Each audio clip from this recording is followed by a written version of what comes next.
ادا ثنا سے یاران طریقت اللہ جل جلالہ و امن والہ و اعظم شانہ و اتم برہانہ دی حمد و ثنا تو بعد درود لا محدود آقا نامدار مدنی تاجدار آقا ہر دو عالم نور مجسم شفیع معظم رحمت عالم دانائے سبل مولائے کل ختم الرسل جناب احمد مجتبی حضرت سیدنا محمد مصطفیٰ صلی اللہ علیہ وآلہ وآصحابہ وبارک وسلم دے حضور ارمغان نیاز ہدیہ درود و سلام عقیدت و محبت عرض کرن تو بعد بحمداللہ تعالی ماہ جمادی الاول دا آغاز ہو چکے ہے۔ حضور سرور کائنات فخر موجودات فخر آدم و بنی آدم باعث تخلیق کائنات صلی اللہ علیہ وسلم دے وہ معجزات مبارکہ دو احادیث دے مجموعے نال آپ احباب دی خدمت عرض کرنا چاہنا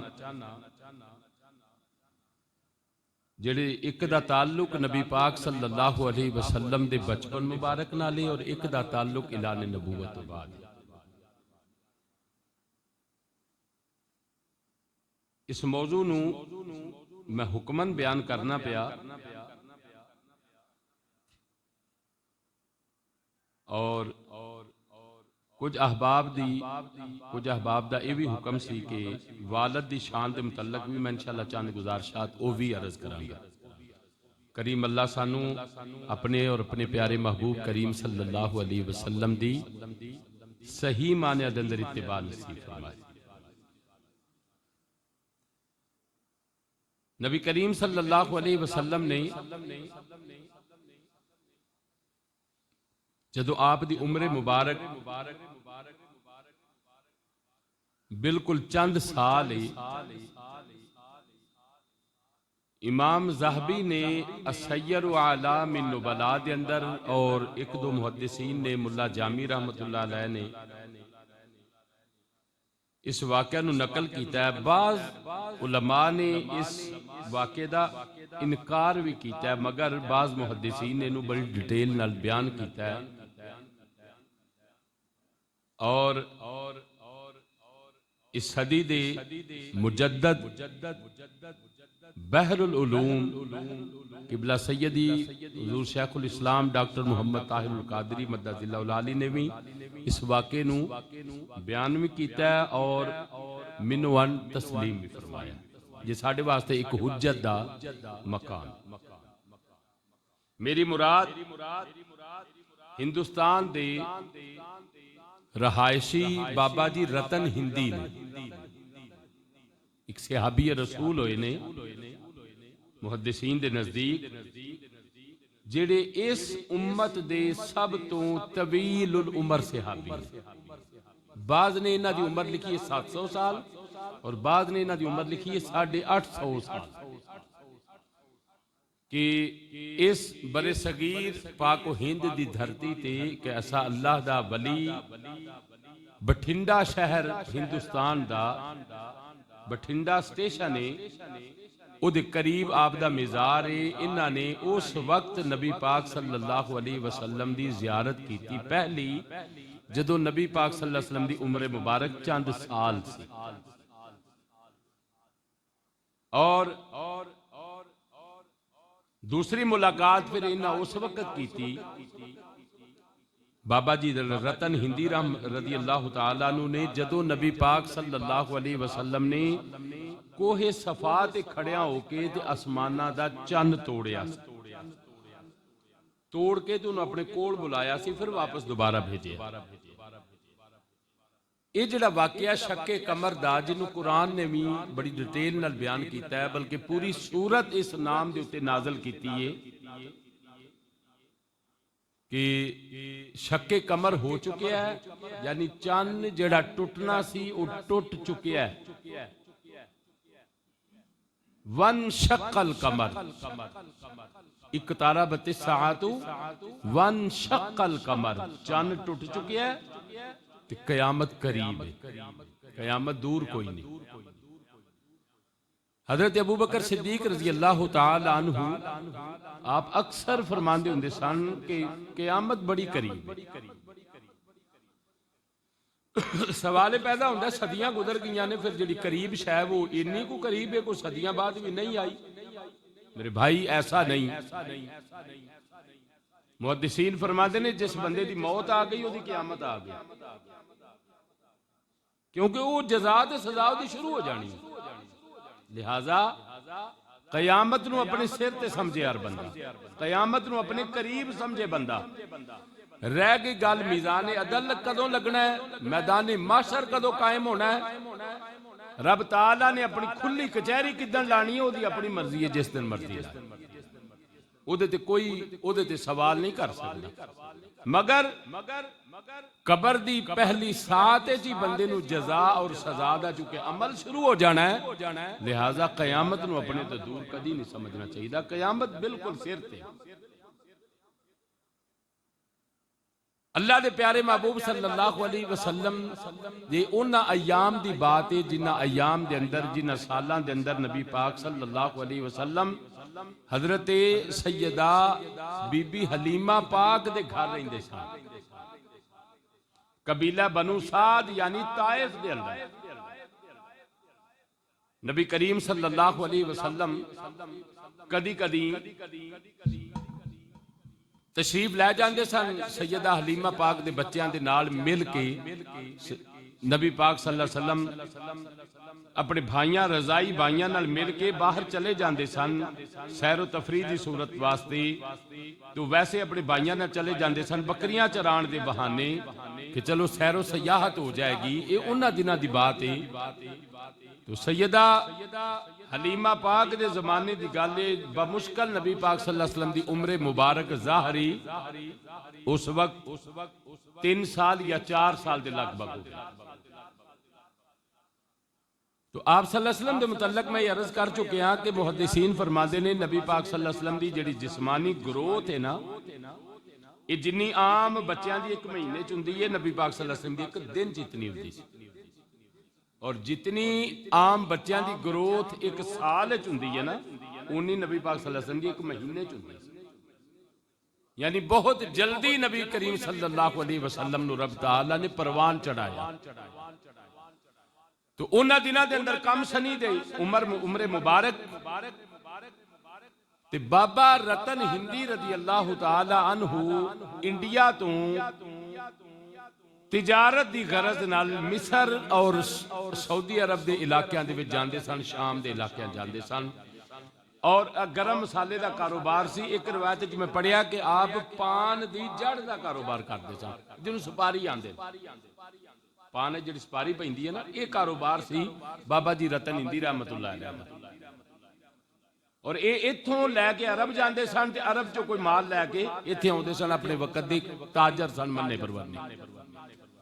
بابا جی فرماندے نے کہ انہاں دناں چ میں مکے دے تجارتی دورے تے ساں تے میں گزرنا پیا پہاڑاں دے وچوں طائف دی بستی دے قریب تو، تے اس دن بارش بھی بڑی تیز ہوئی تے ندی نالے بھر کے چلن پے، جو پہاڑاں دا ایک ماحول ہوندا ہے جدوں بارش ہوے تے ندی نالے اور جڑے چشمے نے بھر کے چلدے نے۔ بابا جی فرماندے نے کہ میں ویکھیا ایک کم سن بچہ پر ہے بڑا سونا، ایڈا سونا بچہ میں زندگی چ نہیں ویکھیا، نہ عرب وچ ویکھیا تے نہ عجم وچ ویکھیا۔ میں اس بچے نو ویکھیا تے میں ویندا ہی رہیا کہ ایڈا پیارا بچہ، ایڈا دل نشین بچہ۔ فرمایا کہ میں کھڑا ہو کے تے ویکھنا وا پیا آپ صلی اللہ علیہ وسلم نو، تے مینوں محسوس ہویا کہ آپ اس نہر دے کنارے کھڑے سن، نالے دے کنارے کھڑے سن، ندی دے کنارے کھڑے سن، تے میں محسوس کیتا کہ شاید آپ پار آنا چاہندے نے تے کم سنی دی وجہ تو آ نہیں سکدے پے۔ یہ تو محدثین نے تھوڑا کلام کیتا ہے. امام ذہبی السیر و اعلام النبلاء دے اندر وہ فرماندے نے کہ اے بابا جی رتن ہندی دا اپنا خیال ہے کہ سرکار صلی اللہ علیہ وسلم کو لنگیا نہیں سی جا رہا، ورنہ حقیقت اے وے کہ زمانے نو غماں دے دریا میرا نبی پار کران. یہ اپنا خیال سی بابا جی دا کہ شاید میرے آقا کریم صلی اللہ علیہ وسلم پار گزرنا چاہتے نے، چونکہ ندی بھر کے چل دی ہے پئی تے ندی نالا تھوڑا بڑا سی. تے بابا رتن ہندی فرماندے نے کہ میں بہانے نال چونکہ ویندا تے اگے ہی پیا ساں، بہانے نال نیڑے ہویا کہ نالے میں آپ صلی اللہ علیہ وسلم نو پار کراواں تے نالے میں جڑا اس بچے نو قریب تو پھر ذرا چنگی طرح ویکھ لواں. بابا جی فرماندے نے میں نالے دے دوسرے پاسے گیا تے میں جا کے جویں بچیاں نو چکن دا ایک انداز ہونا، بچہ وڈیرے ہاتھ کر دین تے بچہ آ جاندا ہے. بابا جی فرماندے نے میں انج کیتا تے نبی پاک صلی اللہ علیہ وسلم میری طرف آئے، فرمایا میں حضور نو اٹھا لیا، میں حضور نو صلی اللہ علیہ وسلم اٹھا لیا. اٹھا کے نہ ہن دو چیزاں ہوندیاں نے، ایک بچے نو انج کر کے اٹھا لو تے دوجا یہ ہوندا ہے کہ بچے نو اٹھا کے سینے نہ لا. بابا رتن فرماندے نے نہ چاہندیا ہویا بغیر واقفیت تو مینوں پتہ ہی نہیں یہ بچہ ہے کدا ہے. وہ سونا بچہ ایڈا سی کہ میں اٹھایا تے میں پہلا سینے نہ لایا تے پھر میں ندی کراس کر گیا تے دوسرے پاسے جا کے میں اتار دیتا. محدثین فرماندے نے بابا جی نے اپنی سوانح عمری دے اندر لکھیا ہے کہ جدوں نبی پاک صلی اللہ علیہ وسلم نے اس بچے نو میں اٹھا کے اپنے سینے نہ لایا نا تے ندی پار کر کے پھر اپنے تو جدا کیتا. آپ فرماندے نے رب کعبہ دی قسم 850 سال عمر مبارک کم و پیش ہو چکی ہے، اج تک او سینے دی ٹھنڈک میرے دل وچ اج بھی محسوس ہوندی. اور بابا جی رتن ہندی دے متعلق محدثین نے جنہاں نے کلام کیتا نا وہ پتہ کی فرماندے نہیں کہ بابا جی دی عمر جدو 150 سال دے اتے گزر گئی نا 200 سال دے قریب ہو گئی تے اس تو بعد بابا جی دا جسم جڑا سی نا وہ انج ہو گیا سی جویں روح ہوندا ہے، روئی بالکل ہڈیاں بھی روئی بن گئیاں سن. بس بابا جی نے ایک جھولا نما کوئی چیز سی او دے وچ رکھیا سی تے کوئی مخصوص ہی کھانا سی جڑا انہوں نے دیتا جاندہ سی تے اس طرح انہوں نے اپنی 700 سال یا 850 سال دی عمر پوری کی تھی. بابا جی فرماندے نے کہ اصل دے اندر او جڑی غذا مینوں نبی پاک صلی اللہ علیہ وسلم نے سینے نہ لگن نال ملی سی نا او مینوں ساری عمر ہی کم دیندی رہی. اتاریا تے انہیں نال آپ بابا جی فرماندے نے کہ میں چونکہ اجمی سا میں ہندوستان چو گیا سا او بچہ سی عربیاں دا، او بچہ عربی بولدا سی، مینوں عربی آؤں دی کوئی نہیں سی ایڈی، لیکن فرماندے نے کہ میں محسوس کیتا کہ انج لگا جویں نا بچے نے نا مینوں دعا دیتی ہے یا میرا شکریہ ادا کیتا. انج کر کے نبی پاک صلی اللہ علیہ وسلم نے دعا منگی، پھر انج کر کے دعا منگی، پھر انج کر کے دعا منگی، پھر انج کر کے دعا منگی. 7 واری میرے آقا کریم صلی اللہ علیہ وسلم نے دعا والے عمل نو دہرایا 7 واری. بابا جی فرماندے نے میں کچھ دیر کھڑا رہا زیارت کردا رہا پھر میں چلا گیا. اس وقت بابا رتن ہندی دی عمر 25 یا 30 سال سی یا 32 سال سی، شباب ہی سن اس وقت. فرماندے نے میں چلا گیا پھر عرب کئی باری آیا، کئی بار ہندوستان گیا، کئی بار اتھوں قافلے ساڈے مہمان بنتے سن. کدی عرب ہندوستان دے قافلے عرب والیاں دی یاریاں دوستیاں تاجراں دی آپس وچ چلدیاں رہیاں. عرصہ گزر گیا کم و پیش کتنا 40 سال دا عرصہ گزر گیا. پھر میں گل بھی بھول گئی کہ کوئی بچہ ایتھے ملیا سی یا کوئی او پھر حالات تبدیل ہوندے گئے. 40 سال تقریباً گزر گئے تے بابا رتن ہندی رضی اللہ تعالیٰ نو فرماندے نے کہ ساڈی یہ عادت سی اور ساڈا یہ معمول سی کہ اسی شام دا کھانا کھا کے نا تے باہر ڈیرا سی چوک کھلا جتھے آ کے منجیاں پئیاں نے پیڑے لگے نے تے اکثر لوگ اتھے آ کے بہندے کھلوندے گپ لاندے ایک دوجے نو اپنے حال احوال دسدے. اوتھے ضرور ہر بندے نے پنڈ دے نے حاضری دینی ہوندی سی رات نو جڑے ٹائم بھی انہوں ٹائم ملے. ਬਾਬਾ ਜੀ ਫਰਮਾਉਂਦੇ ਨੇ ਕਿ ਮੈਂ ਵੀ ਉਸ ਵਕਤ ਉਸ ਪੇੜ ਵਿੱਚ ਬੈਠਾ ਵਾਂ, 14ਵੀਂ ਰਾਤ ਦਾ ਚੰਨ ਚਮਕਦਾ ਪਿਆ, ਬੜੇ ਸ਼ਬਾਬ ਨਾਲ ਰੋਸ਼ਨੀ ਬਿਖੇਰਦਾ ਪਿਆ। ਅਚਾਨਕ ਬਾਬਾ ਫਰਮਾਉਂਦਾ ਹੈ ਕਿ ਮੇਰਾ ਉਸ ਵਕਤ ਧਿਆਨ ਵੀ ਚੰਨ ਵਾਲੇ ਪਾਸੇ ਦੀ ਕੁਦਰਤੀ ਮੌਤਾ ਵੇਂਦਾ ਤਾ ਪਿਆ। ਅਚਾਨਕ ਮੈਂ ਵੇਖਿਆ ਕਿ ਚੰਨ ਦੋ ਟੁਕੜੇ ਹੋ ਕੇ ਜ਼ਮੀਨ ਤੇ ਆ ਗਿਆ, ਅੰਧੇਰਾ ਛਾ, ਘੁੱਪ ਹਨੇਰੀ ਰਾਤ ਹੋ ਗਈ। ਅਸੀਂ ਇੱਕ ਦੂਜੇ ਨੂੰ ਪੁੱਛਣ ਲੱਗ ਪਏ ਹੈਰਾਨਗੀ ਨਾਲ ਕਿ ਇਹ ਕੀ ਬਣਿਆ, ਬੱਦਲ ਤੇ ਅੱਗੇ ਨਹੀਂ ਆਇਆ, ਬਿਲਕੁਲ ਖਰੀ ਔਰ ਚਾਨਣੀ ਰਾਤ ਹੈ ਤੇ ਇਹ ਅਚਾਨਕ ਅੰਧੇਰਾ। ਬਾਬਾ ਰਤਨ ਫਰਮਾਉਂਦੇ ਨੇ ਮੈਂ ਉਹਨਾਂ ਨੂੰ ਦੱਸਿਆ ਕਿ ਮੈਂ ਚੰਨ ਵਾਲੀ ਕੁਦਰਤੀ ਵੇਂਦਾ ਸਾ ਪਿਆ, ਚੰਨ ਅੱਗੇ ਬੱਦਲ ਨਹੀਂ ਆਇਆ, ਚੰਨ ਕਿਸੇ ਨੇ ਤਰੋੜ ਕੇ ਜ਼ਮੀਨ ਤੇ ਲੈ ਆਂਦਾ, ਚੰਨ ਟੁੱਟ ਕੇ ਜ਼ਮੀਨ ਤੇ ਆ ਗਿਆ, ਦੋ ਟੁਕੜੇ ਹੋ ਗਏ, ਮੈਂ ਵੇਖ ਲਿਆ। ਉਹਨੇ ਸਮਝਿਆ ਕਿ ਸ਼ਾਇਦ ਕਿਆਮਤ ਆ ਗਈ, ਲੇਕਿਨ ਅਗਲੇ ਹੀ ਲਮਹੇ ਕੁਛ ਲਮਹਾਤ ਤੋਂ ਬਾਅਦ ਉਹ ਚੰਨ ਜਿਹੜਾ ਪੂਰੀ ਆਬੋਤਾਬ ਨਾਲ ਚਮਕਦਾ ਸੀ ਪਿਆ, ਜਿਹੜਾ ਆਨਨ ਫਾਨਨ ਟੁੱਟ ਕੇ ਜ਼ਮੀਨ ਤੇ ਆਇਆ, ਉਹ ਦੁਬਾਰਾ ਜਾ ਕੇ ਅਸਮਾਨਾਂ ਤੇ ਦੁਬਾਰਾ ਜੁੜ ਗਿਆ, ਦੁਬਾਰਾ ਰੋਸ਼ਨੀ ਦੇਣ ਲੱਗ ਪਿਆ, ਦੁਬਾਰਾ ਉਹ ਆਪਣੀ ਆਬੋਤਾਬ ਨਾਲ ਰੋਸ਼ਨੀ ਬਖੇਰ ਕੇ ਆਪਣਾ ਡਿਊਟੀ ਤੇ ਮਾਮੂਰ ਹੋ ਗਿਆ। ਬਾਬਾ ਰਤਨ ਇੰਦੀ ਫਰਮਾਉਂਦੇ ਨੇ ਕਿ ਹੁਣ ਇਹ ਮਾਮਲਾ ਸੀ ਅਸਮਾਨਾਂ ਦਾ, ਅਸੀਂ ਸਾਂ ਜ਼ਮੀਨ ਦੇ ਲੋਕ, ਸਾਨੂੰ ਨਹੀਂ ਪਤਾ ਲੱਗਾ ਕਿ ਕੀ ਬਣਿਆ ਕੀ ਨਹੀਂ ਬਣਿਆ।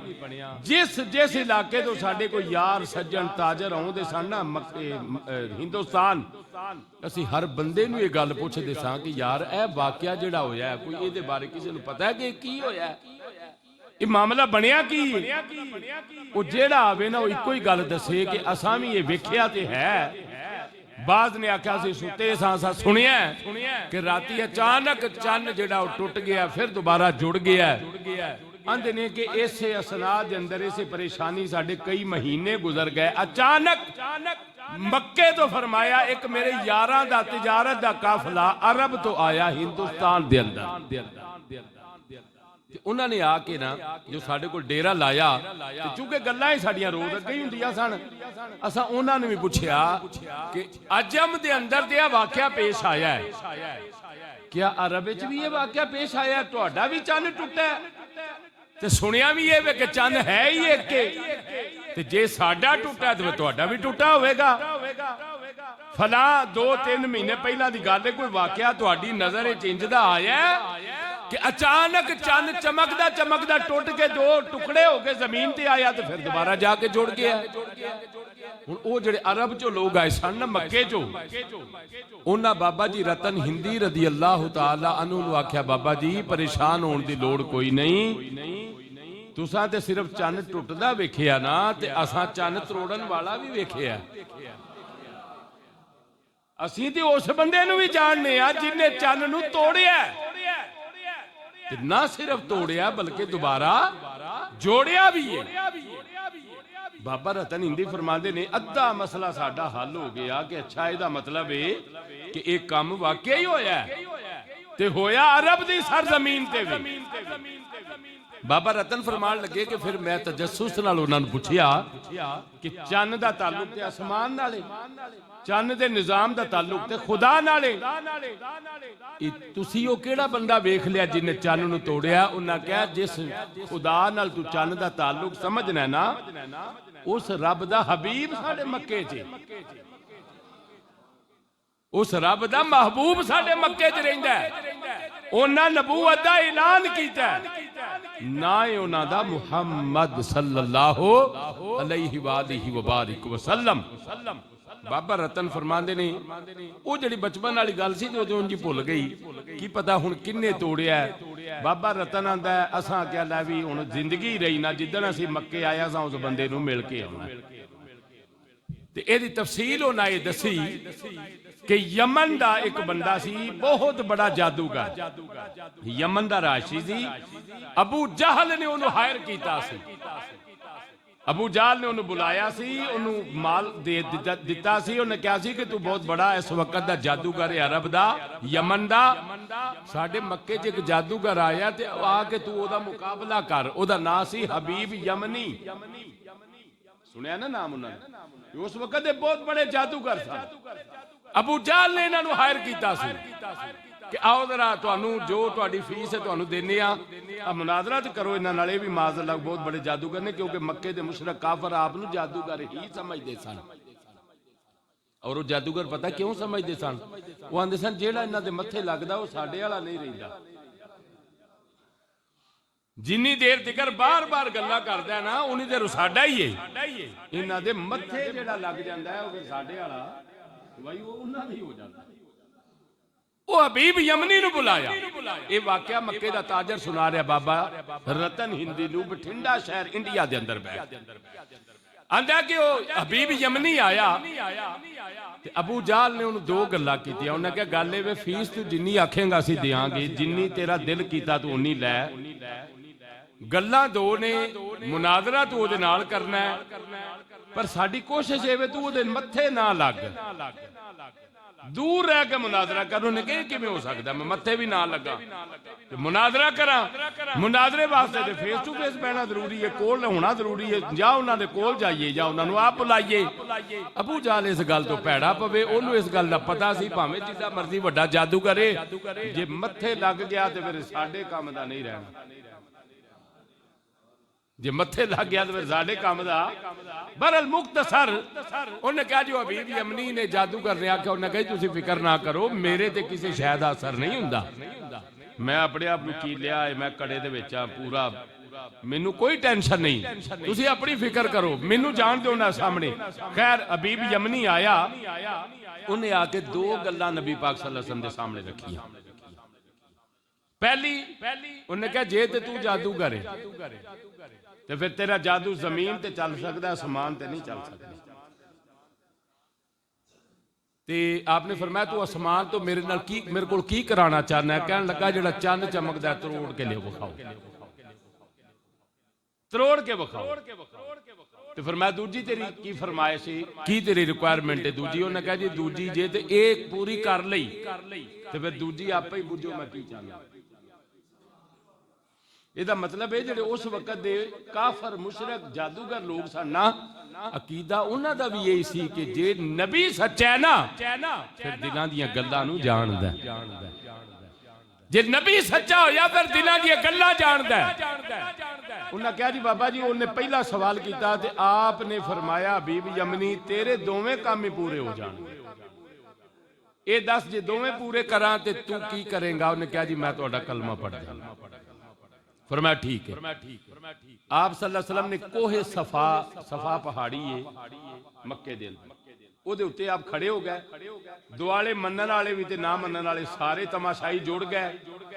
آپ صلی اللہ علیہ وسلم نے او گل سنا رہا ہے، عرب دا تاجر بابا رتن ہندی نو انڈیا بٹھنڈے چ بیٹھ کے آندا او جنہ چند تروڑیا اساں بھی ویکھیا، انہاں انج کر کے نہ اپنی انگلی چن ول کیتی ہے تے انج کیتا ہے تے نال ہی چن زمین تے۔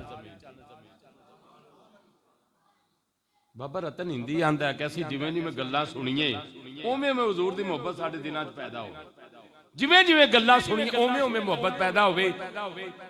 اکھے دوجی گل انہاں کہ جدوں انہاں چن تروڑ کے ایک ادھا کوہ صفا دے اس پاسے آ گیا، ادھا اس پاسے آ گیا، حبیب یمنی نے آکھیا جی ہن تروڑ سکدے ہو تو جوڑ بھی دیو، ہنیرا ہو گیا۔ آپ نے دوبارہ اشارہ کیتا، چن جوڑ گیا۔ اج بھی جڑا کئی سو سال بعد سائنسدان راکٹ لے کے اتنے پہنچے نا، انہیں بھی آمدیاں پہلی تصدیق کی ہے کہ چند دے وچ او دراڑ اج بھی موجود ہے جیڑی نبی پاک صلی اللہ علیہ وسلم نے انہوں چیر کے دوبارہ جوڑیا سی۔ حالانکہ وہ مالک ہے، وہ خالق ہے، وہ قادر ہے، ہر شے تے قادر ہے۔ وہ چاہندا تے پہلے ورگے ہی چند کر چھڑدا، پر اس نہیں کیتا۔ کیوں نہیں کیتا؟ فرمایا اے معجزہ رہندی دنیا تک دنیا ویندی رہی۔ رب تعالیٰ دی ذات جان دی سی کہ ایک وقت آئے گا جدوں انسان اسمان سے آئے گا، فلک دے نظارے کرن واسطے، چند دی زمین تے سیر کرن واسطے انسان آئے گا۔ تو جدوں آگے ویکھے گا نا دراڑ، پھر تھلے جا کے پوچھے گا تے صحیح کہ دراڑ کا دی ہے، پھر میرے محبوب دا معجزہ ذکر ہوئے گا۔ دوبارہ جوڑیا حبیب یمنی نو، فرمایا ہاں بھئی دوسری گل، کہنے لگا جی دوجی آپ ہی بوجھو۔ آپ نے فرمایا اچھا تیری ایک بیٹی ہے جیڑی معذور ہے ہر لحاظ نال، تو یہ چاہنا ہے وہ ٹھیک ہو جائے۔ ہاتھ بن کے آندا کملی والیا وہ ٹھیک ہووے ਜਾਂ ਨਾ ਹੋਵੇ ਉਹ ਬਾਅਦ ਦਾ ਮਸਲਾ। ਹੁਣ ਪਹਿਲਾਂ ਮੈਨੂੰ ਤੁਸੀਂ ਆਪਣਾ ਕਲਮਾ ਪੜ੍ਹੋ।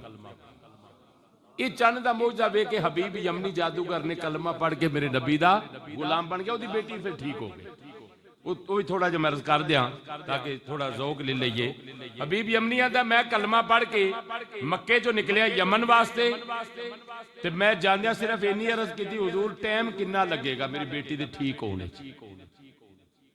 ਹੋ ਸਕਦਾ ਕੋਈ ਇਲਾਜ ਕਰਨ ਸਰਕਾਰ, ਕੋਈ ਦਮ ਕਰਨ, ਜਾਂ ਕੋਈ ਟਾਈਮ ਦੇਣ ਕਿ ਮੈਂ ਆਵਾਂਗਾ ਤੁਹਾਡੇ ਇਲਾਕੇ ਦਮ ਕਰਾਂਗਾ, ਕੋਈ ਪੜਾਂਗਾ, ਕੋਈ ਵਜ਼ੀਫਾ ਦਿਆਂਗਾ, ਕੋਈ ਦਵਾਈ ਦਿਆਂਗਾ, ਤੇਰੀ ਬੇਟੀ ਠੀਕ ਹੋ ਜਾਏਗੀ। ਮੇਰੇ ਆਕਾ ਕਰੀਮ ਸੱਲੱਲਾਹੁ अलैहि वसल्लम ਦਾ ਗੁਲਾਮ ਅਰਜ਼ ਕਰਦਾ, ਹਬੀਬ ਯਮਨੀ ਹੁਜ਼ੂਰ ਟਾਈਮ ਕਿੰਨਾ? रहमत लिल आलमीन आका ने फरमाया, हबीब मैनू टाइम नहीं चाहिए, तू घर विच बाद पहुंचना है। रब ताला ने तेरी बेटी नू शिफा पहला अता फरमानी है। फरमाया तू लेट जाना है, शिफा पहला मिलनी है। हुण पता नहीं तू कितना टाइम लाना रस्ते दे अंदर।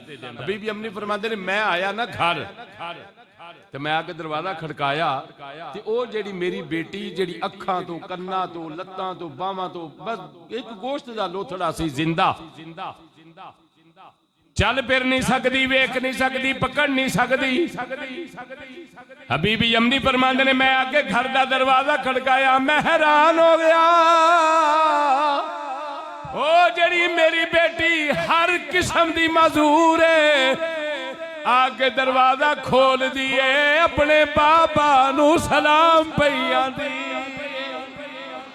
हबीब यमनी फरमांदे ने मैं गोडे जमीन ते लाए, बेटी नू सीने दे नाल लाया, पहला सवाल किया, बेटी मैनू इन्ना ही गल दसो किवें शिफा मिली है? मैं कोई डॉक्टर नहीं छड़िया, कोई डॉक्टर नहीं, कोई हकीम नहीं, कोई तबीब नहीं, कोई दम दरूद वाला नहीं, कोई नहीं छड़िया। बेटी तेनू शिफा नहीं मिली, अज तेनू शिफावां किवें मिल गईयां ने? बेटी अर्ज कर दी है, बाबा कोई दवाई नहीं खाती, कोई इलाज नहीं किया, जिन्ना कोल अरब जाके तुसी कलमा पढ़ के आए हो, तुहाडे आउण तो पहला उस नबी ने आके मैनू कलमा भी पढ़ाया है, शफा भी अता फरमाई है। अल्लाह या रसूल, कर मिल के कहो सुभान।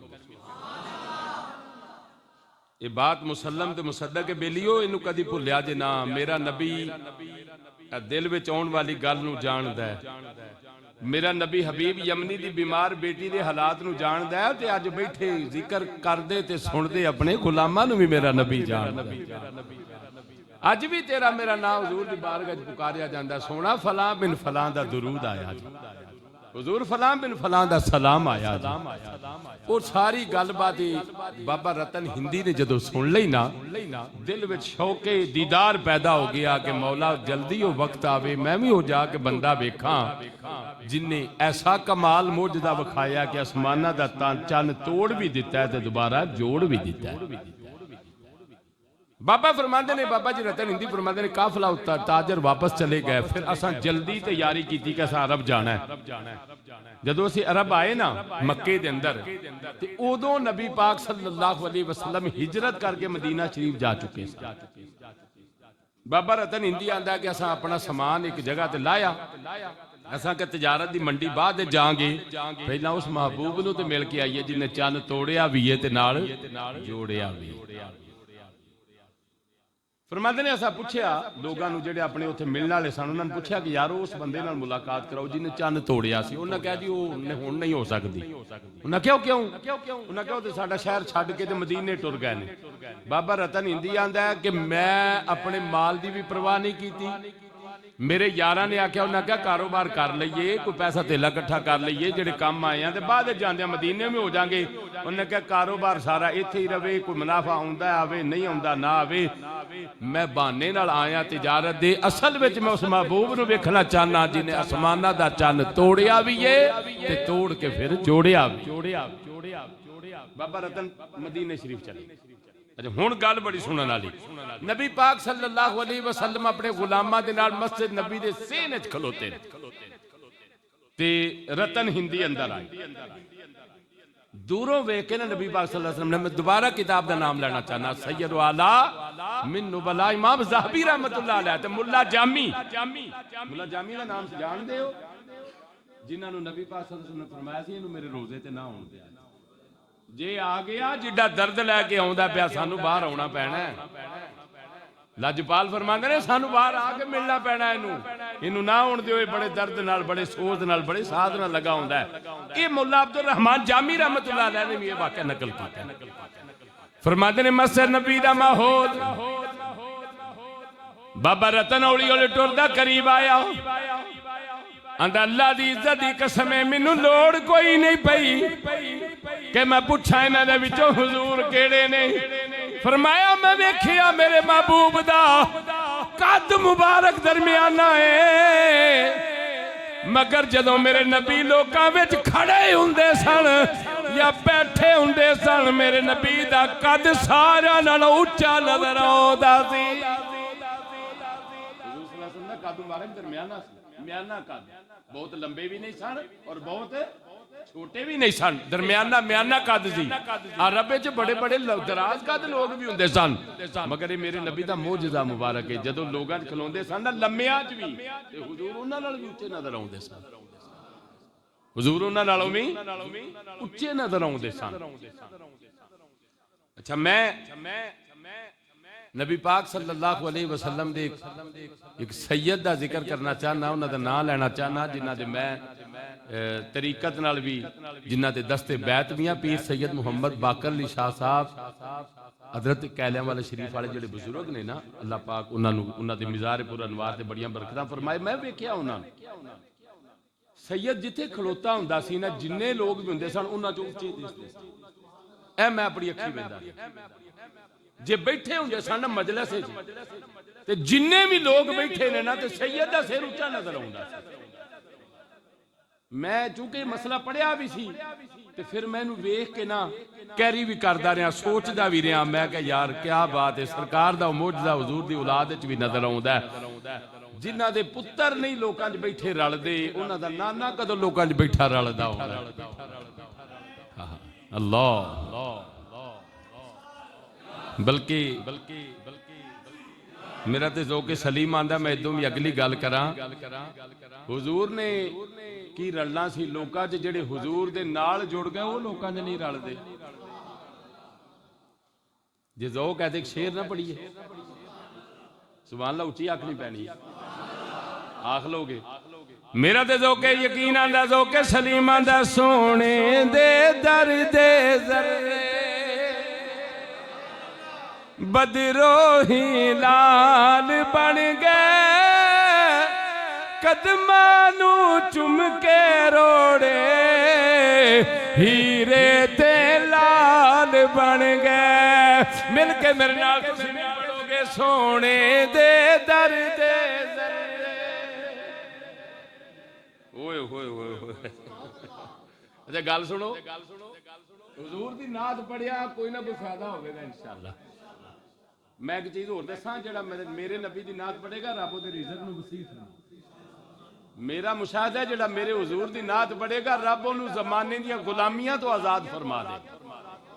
مل کے میرے نال پڑھو سارے، سونے دے در دے ذرے بدروہی لال بن گئے، قدمانو چم کے روڑے ہیرے۔ اللہ تو اڈی عمر برکت باوے کڈا سونا پڑھیا جے، قدمانو چم کے روڑے۔ اگلی گل سنو، جناتے پیا نظرہ ہو، جناتے پیا نظرہ مدنی کریم دیا، رب دے حبیب دیا، وہ جگ دے طبیب دیا، رب دے حبیب دیا، جگ دے طبیب دیا۔ وہ حضرت اویس بن گئے، نالے حضرت بلال بن گئے، قدمانو چم اچا کیا جدرا قدمانو کے روڑے حال بن گئے ہیرے تے لال بن گئے. ایک باری پورا دل آ کے آکھو قدمانو چم کے روڑے ہیرے ہیرے تے لال. سنو ذرا حضرت بلال رضی اللہ تعالیٰ عنہ کی جوڑ سی جدن فتح مکہ ہویا تو حضور فرمایا بلال آ جا تو کعبے دی چھت تے کھڑا ہو گیا جزان پر. آئے یہ وہی بلال سی نا جڑا امیہ کو مارا کھاندا. یہ وہی بلال سی نا جڑا میرے نبی پاک صلی اللہ علیہ وسلم دی خدمت وچ وکدا وکاندا آیا. پر اج میرے حضور نے دس دیتا جڑا ساڈے نیڑے لگے قدماں نوں چم کے روڑے. نہیں تو میرے نبی دے غلام حضرت سلمان نو یاد کرو جیڑا فارس تو ٹریا وکدا وکاندا آیا آتش پرستی چھوڑ کے آیا. میرے نبی نے کی مقام عطا فرمایا فرمایا سلمان جیڑا ہے انہوں غیر نہ سمجھیا جے. فرمایا سلمان میری اہل بیت دا حصہ ہے. پھر کہہ سکنے ہیں قدمانو چم کے روڑے ہیرے بن گئے ہیرے. جے تو اپنے زمانے دی گل کریں جے ہیرے دے لال ویکھنے نہیں آ کولڑے والا پیر دسا اسی کسے غیر شرع تے او جی میں تو انہوں کدی کوئی دس نہ ہونا سنیاں کئی ہو جے پیر بھی بنائے نے بلکہ سنیاں کی بنائے نے جے میں آکھنا پہندہ ساڑھے کھاتے جی ہو جے پیر بھی لوکا پائے نے. جس جا کپڑے ضرورت ہو زیادہ پا لے تے ساؤنو پیر مان لیا تے یا جنہیں ضرورت ہو زیادہ لا دیتے ساؤنو پیر مان لیا. اسی اینا دعا نہیں مان دے اسی اس بندے نو پیر مانیا جیڑا واقعی راہبر تے رہنما ہوئے جیڑا مدینے والے دا راہ دستا. اسی جڑے ایس زمانے دے اندر جڑے دو نمبر کاروباری تے تاجر پیر نے اسی انہاں دے منن والے نہیں نہ انہاں نوں ساڈے کھاتے چ پاؤ خدا واسطے اپنے کھاتے جی رکھو. ساڈا پیر ویکھنے دیا میرے علی ویکھ لے جی زبان منہ چ دے اچھی آکھ سبحان اللہ. آ جا لاہور دی سرزمین دے اُتے 1000 سال پہلا جڑا جڑا سو گیا ہے اج بھی رات نو او دی قبر جگ دی نظر آوندی ہے جنوں داتا حجویری آندے. اے نے ساڈے پیر اے نے ساڈے بزرگ آ نہیں تے بغداد تے حضور غوث پاک دا گھر انور بکھنے موضوع تے نہیں پر قادری فیض میرے کول ہے تے میں انہیں تو لنگ نہیں سکدا. حضرت سلطان بہو رحمت اللہ علیہ نے کسی بندے نے حضور غوث پاک دے متعلق پوچھے آجی انہاں حضور غوث پاک دی شان بیان کیتی نا گڑھ مہاراج گڑھ موڑ والے بابا جی نے حضرت سلطان العارفین نے شان بیان کیتی حضور دی تے سرکار غوث پاک دی شہنشاہ بغداد دی تے کسے بندے پوچھے انہاں کہتی جنہاں دا تسی نام لیندے ہو کتھے رہندے نے. تسی کسے لے کوئی نیٹ تو کوئی مولوی سن لو کوئی نعت خاں سن لو تے پھر ایک دوجے نوں پوچھ دیو یار ہے بندہ کتھے ہوندا. کئی بندے پوچھتے ہیں جمعہ کتھے پڑھاندا ہے کئی بندے پوچھتے ہیں نعت او فلانا اے جدن ساڈے شہر ہے میں سنن واسطے جانا ہے. بندے اپنے اپنا ذوق ہوندا ہر بندے دا. حضرت سلطان العارفین رحمت اللہ علیہ نو اس بندے پوچھا انہاں کہا جی جنہاں دا تسی نام لیندے ہو اے کتھے رہندے نے. تے جڑا حضرت سلطان بہو نے جواب دیتا نا میں لگا پڑھن. آپ فرماندے جے میرے پیر دا ذکر کیتے تے سن. آپ فرماندے نہیں شہر بغداد دی کی نشانی اتے اٹھیاں لمیاں چیراں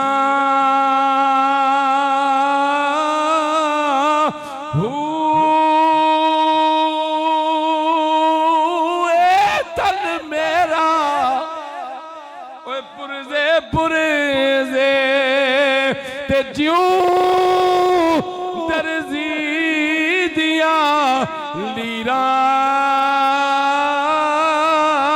ہو شہر بغداد تے میں ٹکڑے منگسا تے میں کرسا میرا میرا میرا میرا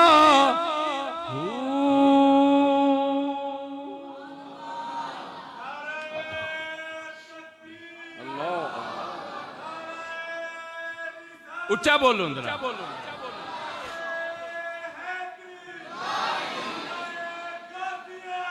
یا غوث بابا رتن اندی فرماتے نے میں جس سامنے گیا تو میں نے پوچھنا نہ پیا کہ حضور کیڑے نے اچھا بولو یار بیلی اچھا بولو صرف 5 منٹ اور برداشت کر لو اندرا اچھی آکو سبحان اللہ جیڑا وقت حضور دے ذکر اچ بیت جائے اے عمر تینوں کم ہونی آ یاد رکھی جیڑی چونک اچ کھلو کے اوتھے باہر جا کے اوتھے جا کے دکان تے بیٹھ کے اس عمر دا حساب دینا پینا ہی آ جیڑی عمر ایتھے گزر جانی آ نا بلیا اے لکھی جانی آ کہ حضور دے ذکر اچ بیٹھا رہا اچھی آکو ذرا سبحان اللہ بابا رتن انڈیا نے میں نے کعبے دے رب دی قسم پہلی بار حضور دے سامنے گیا کدی زندگی دے اندر ملاقات نہیں ہوئی میں پہلی بار حضور دے سامنے گیا میرے نبی نے فرمایا اپنے غلامانو فرمایا راہ دے دیو ہندوستان تو میرا غلام رتن آ گیا ہے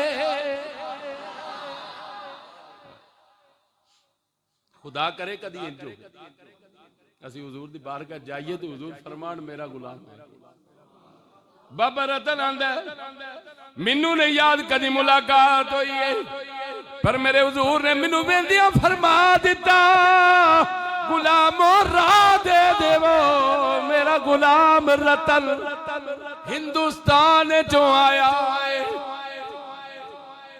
میں حیران ہو گیا پریشان ہو گیا اج ملاقات پہلی اے مکہ بھی چھوڑ کے آگے میں انہوں مکے لبدا رہا وا انہوں کنے دسیا ہے میرا علاقہ کیڑا ہے پھر حضور جان دینا اندھا میں آگے قدمی لگ گیا سلام عرض کی تھی میرے حضور صلی اللہ علیہ وسلم نے منو خیر و فیت پوچھی تھے اتو تک نہیں پوچھی آگے رتن سنا پوچھیا سنا رتن تیرے ہندوستان نے کیا تواڈے واسطے گل ہی کوئی نہیں ادو ہندوستان پاکستان بھی شامل سی حضور پوچھیا سنا رتن تیرے علاقے دا کی حال ہے حضور اللہ دا شکر ہے تے میں تے اس گلو حیران پیا ہونا حضور اج ملاقات پہلی ہے تے تانوں میرا نام کنے دسیا فرمایا رتن تیری میری پہلی ملاقات ہے جی حضور آج ہی ملیا فرمایا نہیں ایک ملاقات تیری میری اگے بھی ہوئی ہے ہن جڑے بندے بعد وچ آ کے ہون پے جمعہ جوائن کردے نے انہاں نوں تے اس گل تے سبحان اللہ آکھن دی لوڑ کوئی نہیں تے جڑے شروع تو بیٹھے او ساری گل جنہ سنی ہے انہاں نوں تے پتہ لگ گیا نا ملاقات کدوں دی ہوئی چلو اوہی جو بندے اٹھیا کو سبحان اللہ ملاقات میرے حضور فرمایا تیری میری اگے بھی ہوئی حضورو کتھے میرے نبی پاک صلی اللہ علیہ وسلم نے فرمایا رتن یاد کر او طائف دا علاقہ تے عرب دا ماحول تیز بارش ندی دا بھر کے چلنا میرا کنارے تے کھڑیاں ہونا تے تیرا کھلو کھلو کے منو ویکھنا پھر میرے قریب ہونا منو چک کے سینے دے نال لانا پھر ندی پار کرانا پھر یاد کر میں تینوں 7 دعاواں بھی دتیاں ہویاں نے پھر میں رتن میں تینوں 7 دعاواں دتیاں نے تو بھول گیا میں نہیں بھولیا حضور او دعاواں تے تساں واقعی دتیاں سن پر مینوں عربی آوندی کوئی نہیں مینوں نہیں پتہ تساں کی آکھیا سی اے جملہ سنو تے اپنے کلیجے ٹھارو لوگو مدینے والے تیرے تے میرے نبی فرمایا رتن میں تیری درازی عمر دی 7 واری دعا کیتی ہے تے میرے رب نے ہر دعا دے بدلے تیری 100 سال عمر ودا دیتی ایک دعا دے بدلے 100 سال عمر تیری ودی گئی ہے ہن جڑی رب تعالیٰ کو تو لکھوا کے آیا سے وہ بھی تینوں ملے گی تے جڑی میری دعا نال ملیا 700 سال تینوں اے عمر ملے بابا رتن ہندی رضی اللہ تعالیٰ عنہ اج انہاں دا مزار پاک انڈیا دے اندر بٹھنڈا شہر وچ موجود ہے۔ بابا رتن اس معجزے دے اینی شاہد نے، اینی گواہ نے جڑا نبی پاک صلی اللہ علیہ وسلم نے آسمانہ دا چند توڑیا سی۔ ہن آخری گل کراں، نبی پاک صلی اللہ علیہ وسلم مکے دے چونک چ کھڑے نے اعلان نبوت بعد ایک بنو سلیم قبیلے دا جڑا ہیڈ سی نا، 70 قبیلے بنو سلیم دے زیر اثر سن، چھوٹے بڑے 70 قبیلے، تے انہاں دا بڑا قبیلہ سی جدا نام سی قبیلہ بنو سلیم۔ یہ ابو داؤد تو لگا پڑھن۔ قبیلہ بنو سلیم دا جڑا سردار سی نا، او دا نام سی ابو جریج جابر بن رضی اللہ تعالی عنہ۔ یہ آیا مکے دے چونکے چ، پھر چودھری سی، دوالے دے گارڈ سن۔ انہیں آ کے جو مکے چونچ کھلوتا ہے، انہیں ویکھیا ایک بندہ کھلوتا ہے، دوالے او دے غلام نے، او سارے غلاماں جو اونچا نظر آوندا ہے،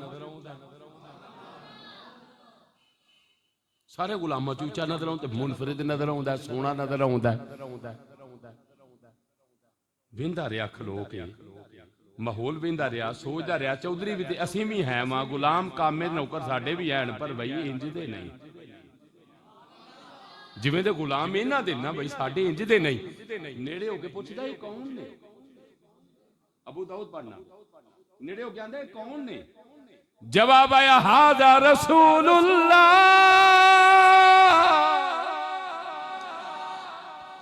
سن جابر بن سلیم، جس ہستی دے متعلق تو پیا پوچھنا ہے، اے ہستی عام نہیں، یہ رب دا رسول بن کے آیا۔ اچھا یہ رسول نے، نبی نے؟ ہاں، نیڑے آ گیا۔ اے لفظ سنن والے کول آ کے پتہ کی آندا ہے؟ ادھر سنیا جی میرے نال، علیک السلام، علیک السلام، علیک السلام، 3 واری انہیں آکھیا، نیڑے ہو کے نا میرے حضور دے کان دے نیڑے آ کے آکھیا علیک السلام، علیک السلام، علیک السلام۔ میرے نبی کوئی جواب نہیں دیتا، میرے نبی کوئی جواب۔ صحابہ نو مڑ کے آندا ہے کیویں نے نبی نے تے سلام دا جواب ہی نہیں دیندے، انہاں تے میرے سلام دا جواب ہی نہیں دیتا، کیویں دے نبی نے؟ پھر میرے نبی مخاطب ہوئے فرمایا لا تقل علیک السلام یا جابر بن سلیم، خبردار میرے نال انج سلام نال جویں زمانہ جہلیت جو لوگ مردیاں نال سلام لیندے ہوندے سن۔ گالو تو نکل گئی پر میں دوبارہ نہیں کرنی، ٹائم نہیں، جنہوں سمجھ آ گئی یہ او دے مقدر۔ ذرا سنیا جے جملہ، فرمایا میرے نال انج سلام لینا جو زمانہ جہلیت مردیاں نال لوگ سلام لیندے سن۔ میں مردہ نہیں، میں نبی ہاں۔ اے میرا آخری جملہ اج دی تقریر دا ماخذ ما حاصل اینا بزرگاں تو لے گئے اینڈ والے تک دیا بچے جوان جننے بیٹھے نے، میں جملہ تواڈے تک پہنچان تے کامیاب ہو گیا۔ تسا غلام بن کے اس جملے دا استقبال کیتا، رہ گئی گل حوالے دی، تو میری ذمہ داری ہے، تسا ڈرنا نہیں، تسا نہیں ڈرنا۔ جنوں نہیں سمجھ آؤندی، جڑا مندا نہیں حوالہ تے کتاب، میری ذمہ داری ہے۔ تے میں ابو داؤد دا نام پہ لینا وا، ابو داؤد کسی بندے دا نام نہیں، ابو داؤد حدیث دی کتاب دا نام۔ فرمایا لا تقل علیک السلام، خبردار جابر بن سلیم میرے نال انج سلام نہ لے جویں لوکی مردیاں نال سلام لیندے نہیں۔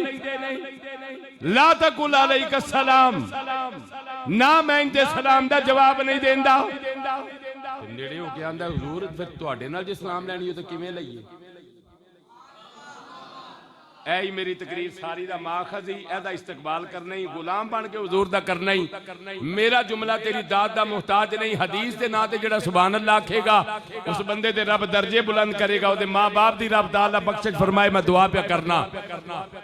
انہیں کہا جناب جے تو آڈے نا سلام لینا تے کیویں سلام لئیے؟ آئے ابو داؤد دے اندر لفظ نہ ہون، فقیر کے لانی تیرا مجرم منہ منگیا میں انعام دے مانگا۔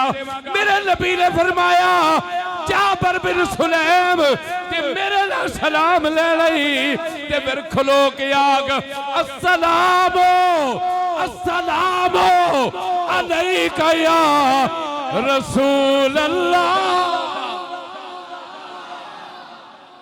جے لفظ ابو داؤد دی حدیث دے نہ ہون تے میں ذمہ دار تے پھر آجا غلام بن کے نہ جھگڑیا کر نہ لڑیا کر نہ مناظرے کریا کر تمہیں پڑھیا کر یا نبی سلام علیکہ یا رسول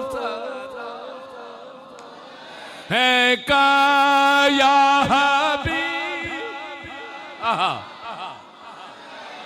کا صلوات